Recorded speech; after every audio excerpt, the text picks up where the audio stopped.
இன்றைக்கி நம்ம மாம்பழத்தை பயன்படுத்தி ரொம்பவே சூப்பரான ஒரு மேங்கோ ஐஸ்கிரீம் எப்படி செய்கிறதுன்னு பார்க்க போகிறோம். இது அப்படியே கடையில் வாங்குகிற மேங்கோ ஐஸ்கிரீம் டேஸ்ட்டில் அவ்வளோ ஒரு அருமையான டேஸ்ட்டாக இருக்கும். இந்த மாம்பழ சீசன் முடிகிறதுக்குள்ளே ஒரு டைம்னாலும் கண்டிப்பாக நீங்கள் இந்த ஐஸ்கிரீமை ட்ரை பண்ணி பாருங்கள். ஹலோ ஃப்ரெண்ட்ஸ், வெல்கம் டு சமே டிலேட்.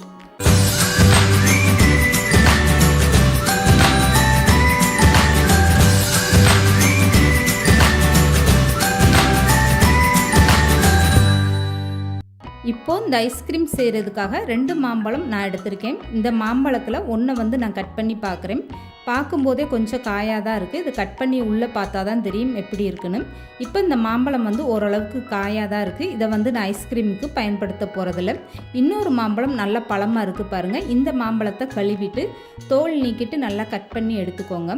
இப்போ இந்த பழம் பார்க்குறதுக்கே உங்களுக்கு எப்படி இருக்குது பாருங்கள். ஐஸ்கிரீமுக்கு இந்த மாதிரி நல்லா பழமாக சேர்த்திங்கன்னா தான் அதோடைய டேஸ்ட்டு முழுமையாக கிடைக்கும். இப்போ இந்த பழத்தை நல்லா கட் பண்ணிவிட்டு ஒரு ஈரம் இல்லாத மிக்சி ஜாரில் சேர்த்துக்கோங்க. இந்த ஐஸ்கிரீம் செய்கிறதுக்காக நான் முழுமையாக ஒரு மாம்பழம் பயன்படுத்தியிருக்கேன். இப்போது இந்த மாம்பழ சதை பகுதி எல்லாமே மிக்சி ஜாரில் சேர்த்துக்கோங்க. இந்த ஐஸ்கிரீம் செய்கிறதுக்காக கொஞ்சம் கூட நம்ம தண்ணியை பயன்படுத்த போகிறதில்ல. எல்லாமே பால் பவுடரை வச்சு தான் ஐஸ்கிரீம் செய்ய போகிறோம். அதனால் மிக்சி ஜாரு ஈரம் இல்லாத அளவுக்கு நல்லா தொடச்சி எடுத்துகிட்டு அதுக்கப்புறமா மாம்பழத்தை கட் பண்ணி சேர்த்துக்கோங்க. இப்போ ஒரு மாம்பழ பீஸ் எல்லாமே மிக்சி ஜாரில் சேர்த்தாச்சு. 1 கப் அளவுக்கு நல்லா திக்கான பால் சேர்த்துக்கோங்க. காய்ச்சி ஆற வச்ச பால் சேர்த்துக்கோங்க. இப்போ இது கூடவே 1/2 கப் அளவுக்கு சர்க்கரை சேர்த்துக்கோங்க. இப்போ இது கூட 1/4 கப் அளவுக்கு பால் பவுடர் சேர்த்துக்கோங்க. இப்போது இதெல்லாமே சேர்த்ததுக்கப்புறம் மிக்சியில் நல்லா அரைச்சி எடுத்துக்கோங்க. அரைக்கும் போது அப்பப்போ மிக்சியை ஆஃப் பண்ணி போட்டு அரைச்சிக்கோங்க. இந்த மாதிரி ஒரு பக்குவத்தில் நல்லா திக்கான பேஸ்ட்டை நீங்கள் அரைச்சி எடுத்துக்கோங்க.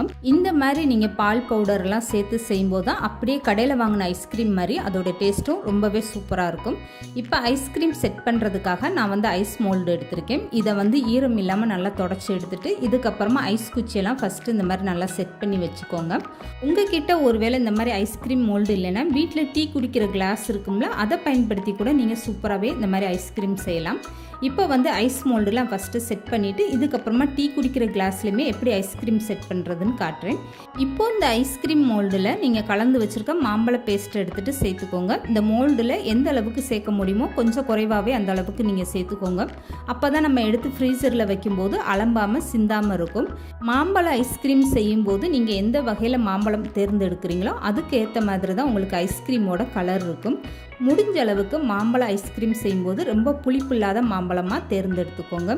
இந்த மாம்பழ ஐஸ்கிரீம் செய்கிறதுக்காக எந்த ஒரு ஃபுட் கலருமே சேர்க்கலை. பார்க்குறதுக்கு அப்படியே மாம்பழ கலரில் ஒரிஜினல் கலராக ரொம்பவே சூப்பராக வந்திருக்கு பாருங்கள்.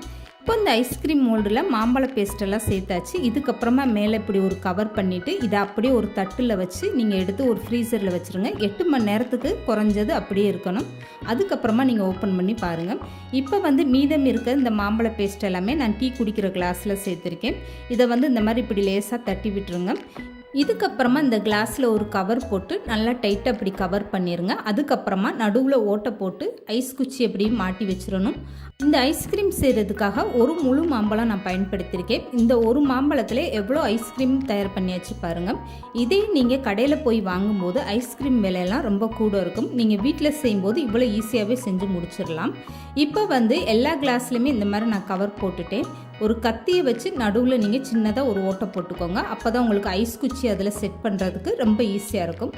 இப்போது இந்த கிளாஸில் நீங்கள் ஐஸ் குச்சியெல்லாம் செட் பண்ணதுக்கப்புறம் இந்த ஐஸ்கிரீமை எடுத்து அப்படியே நீங்கள் ஃப்ரீசரில் 8 மணி நேரம் வச்சு எடுத்துக்கோங்க. குறைஞ்சது 8லேருந்து 10 மணி நேரம்னாலும் நீங்கள் வச்சு எடுத்தால் தான் உங்களுக்கு ஐஸ்கிரீம் நல்லா கெட்டியாக இருக்கும். உங்ககிட்ட ஒரு வேளை ஐஸ் மோல்டு இல்லை ஐஸ் குச்சியெல்லாம் இல்லாட்டினாலும் பரவாயில்ல. இப்போ நம்ம தயார் பண்ண மாதிரி இந்த மாம்பழ பேஸ்ட்டை நீங்கள் இப்படியே தயார் பண்ணிவிட்டு ஒரு டிஃபன் பாக்ஸில் ஊற்றிட்டு இதை அப்படியே நீங்கள் மூடி போட்டு ஃப்ரீசரில் 8 மணி நேரம் வச்சு எடுத்தாலுமே ஐஸ்கிரீம் ரொம்பவே சூப்பராக இருக்கும். அப்படியே ஒரு ஸ்பூன் போட்டு சாப்பிட்ற மாதிரி ரொம்பவே சூப்பராக வரும். இப்போ நான் எல்லா கிளாஸ்லையுமே இந்த மாதிரி ஐஸ் குச்சியை செட் பண்ணிவிட்டேன். இதை 8 மணி நேரம் ஃப்ரீசரில் வச்சுட்டு அதுக்கப்புறமா நான் எடுத்துகிட்டு காட்டுறேன் எப்படி வந்திருக்குன்னு பார்க்கலாம். இப்போ 8 மணி நேரம் நான் இந்த ஐஸ்கிரீமை வச்சு எடுத்துகிட்டு வந்துட்டேன். ஃபஸ்ட்டு இந்த மோல்டில் உள்ள ஐஸ்கிரீம் எப்படி வந்திருக்குன்னு பார்க்கலாம். இப்போ பாருங்கள், 8 மணி நேரத்தில் இந்த ஐஸ்கிரீம் நல்லா செட் ஆகிடுச்சு. பார்க்கும்போதே அப்படியே ரொம்பவே சூப்பராக இருக்குது பாருங்கள். கடையில் வாங்குகிற மேங்கோ ஐஸ்கிரீம் மாதிரி அவ்வளோ ஒரு அருமையான கலராக இருக்குது.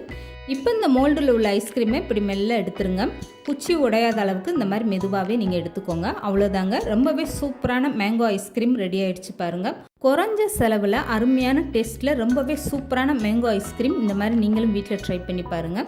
இப்போ மோல்டில் உள்ள எல்லா ஐஸ்கிரீமே வெளியில் எடுத்தாச்சு. இதுக்கப்புறமா கிளாஸில் செட் பண்ண ஐஸ்கிரீம் எப்படி வந்திருக்குன்னு பார்க்கலாம். இப்போ 8 மணி நேரம் இந்த கிளாஸையுமே நான் ஃப்ரிட்ஜில் வச்சு எடுத்துகிட்டு வந்துட்டேன். இப்போ மூடியை ஓப்பன் பண்ணிவிட்டு இந்த கிளாஸை இப்படி கையில் வச்சு லேசாக இப்படி தேய்ச்சி கொடுங்க. இப்படி செய்யும்போது உங்களுக்கு ஐஸ்கிரீம் வெளியில் எடுக்க ரொம்பவே ஈஸியாக வந்துடும். அப்படி இல்லைன்னா நீங்கள் ஒரு கிண்ணத்தில் கொஞ்சமாக தண்ணி வச்சுட்டு இந்த ஐஸ்கிரீம் உள்ள கிளாஸை எடுத்து ஒரு 2 செகண்ட் வச்சுட்டு எடுத்திங்கன்னா இந்த மாதிரி ஐஸ்கிரீம் எடுக்க ரொம்பவே சூப்பராக வந்துடும். அவ்வளோதாங்க. வீட்டில் இருக்கக்கூடிய ஒரு மாம்பழத்தை பயன்படுத்தி 1 கப்பு பாலை பயன்படுத்தி ரொம்பவே டேஸ்டியான மேங்கோ ஐஸ்கிரீம் தயார் பண்ணியாச்சு பாருங்கள். இந்த வீடியோ பிடிச்சிருந்தா லைக் பண்ணுங்கள், ஷேர் பண்ணுங்கள், மறக்காமல் சமையல் டெய்லி சேனலை சப்ஸ்கிரைப் பண்ணுங்கள்.